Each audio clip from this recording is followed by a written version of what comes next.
Hey, it's Steve, and you are around the house with me. Today I'm getting one of my raised beds ready. I'm putting seeds in it. I know it's late in the year, but the refinish on the pool was supposed to take 3 weeks, but it took 3 months.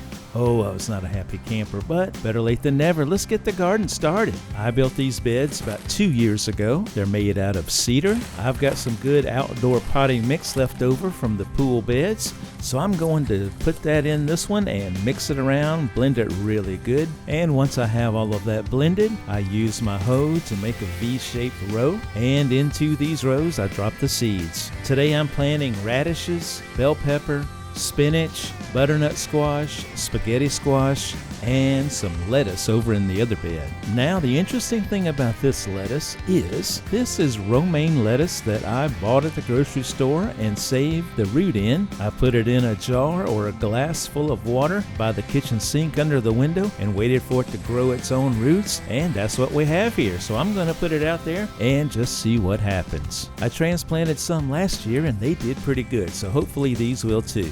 Once they're all in, just give them a good watering. And here's a look at what I've done so far today. Now I'm going to put some protection over that other raised bed that I put the seeds in. And I'm going to use some of this wire mesh that I got at the Home Depot. And prepare yourself to wrestle with it. You might have to throw it to the ground, stretch it out, jump on it. But you're going to need some heavy-duty wire cutters to snip it. In hindsight, I would wear some gloves and some eye protection because this thing has sharp edges and it can whip back and hit you in the face before you even know it. As you can see, this wire comes in a tightly bound roll, so you have to use some pressure and some muscle to shape it into the form that you want. Once I have it shaped, I place these pins into the ground and hammer it down, and this will hold it in place while I finish putting it together. The wire overlaps about 4 inches in my bed, so I'm using some tie wraps to hold it together. I think these will be okay, but if they start to deteriorate or tear, I'll use some wire. I'm also going to place some bird netting over this, and you guessed it, it's to keep the birds out. The wire will keep out raccoons and possums, which I see occasionally, but it's not very good at keeping the birds out, hence the reason for the bird netting.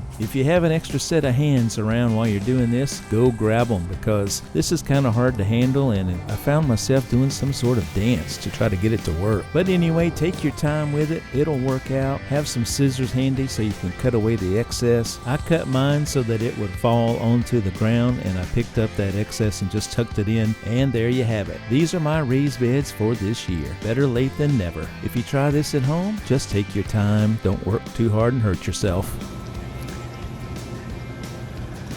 That's what I did today. What are you going to do around the house? I'll see you next time. It's 103 degrees out here. It's hot. I think I'm going to go jump in the pool.